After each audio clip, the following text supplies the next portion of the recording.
आज हमारे बात करने का उन्वान है नालंदा यूनिवर्सिटी और उसको तोड़े जाने की सच्चाई। नालंदा को किसने जलाया था?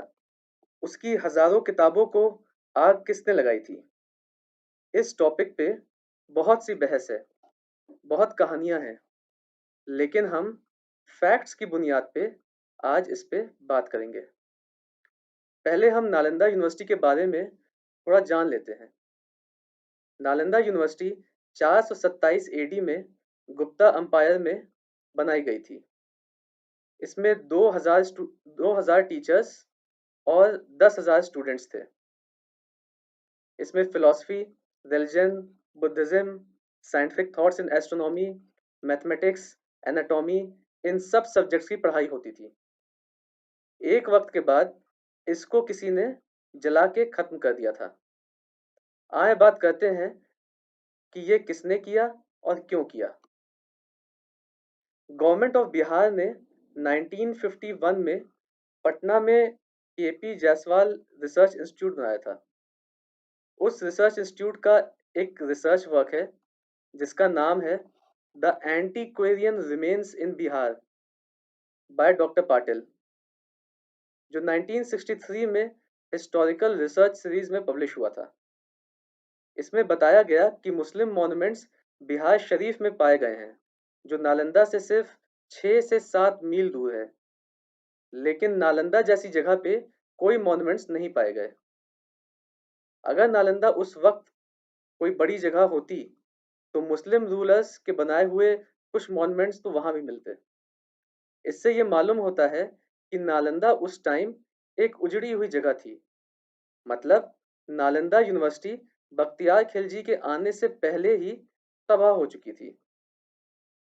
आगे इस रिसर्च पेपर में बताया गया है कि नालंदा यूनिवर्सिटी 11वीं शताब्दी में डिस्ट्रॉय हुई होगी और बख्तियार खिलजी 12वीं शताब्दी की आखिर में बिहार पहुंचे थे। इस रिसर्च पेपर के हिसाब से नालंदा यूनिवर्सिटी बख्तियार खिलजी के आने से 100 साल पहले ही जला दी गई थी। ये रिसर्च हमको बताता है कि बख्तियार खिलजी का नालंदा जलाने में कोई रोल हो ही नहीं सकता, क्योंकि नालंदा उसके आने से 100 साल पहले ही खत्म हो चुकी थी। दूसरा एविडेंस जो हमको मिलता है वो है डॉक्टर डी एन झा का article grist to the reactionary mill. Doctor D N Jha Delhi university के हिस्ट्री डिपार्टमेंट के प्रोफेसर रह चुके हैं। इन्होंने भी इसी बात पे पॉइंट किया है कि नालंदा को बख्तियार खिलजी ने नहीं जलाया था। नालंदा को किसी और ने बर्बाद किया होगा, लेकिन बख्तियार खिलजी ने नहीं किया था। दरअसल बुद्धिज्म में दो बड़े हिस्से हो गए थे। एक हिनयान, जो ओरिजिनल बुद्धिज्म के ज्यादा करीब है, और दूसरा महायान। महायान के बारे में कहते हैं कि यह हिंदू ब्राह्मण से अफेक्ट होके बना था। इन दो सेक्ट्स में आपस में काफी लड़ाई होने लगी थी। नालंदा इन्हीं सेक्ट्स की लड़ाई में जलाया गया होगा।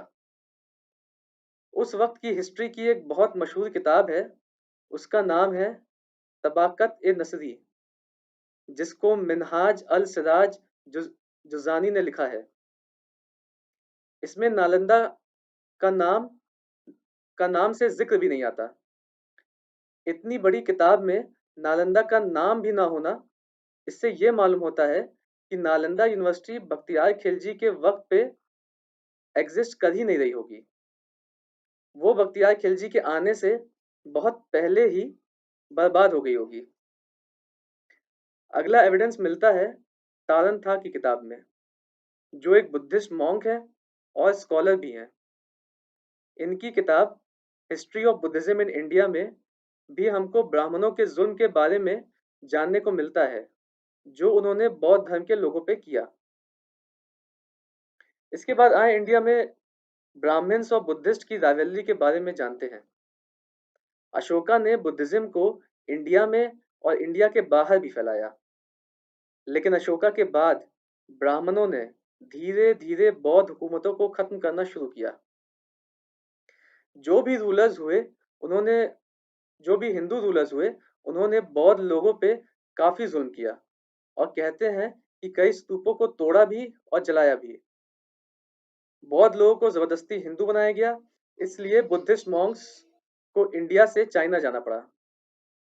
अगर हम 17th-18th सेंचुरी की तिब्बतन राइटिंग्स को देखें, तो उसमें भी ब्राह्मणों द्वारा किए हुए ज़ुल्म के बारे में जानने को मिलता है। इसलिए नालंदा को बर्बाद करने वाले और जलाने वाले ब्राह्मण या हिंदू राजा ही रहे होंगे।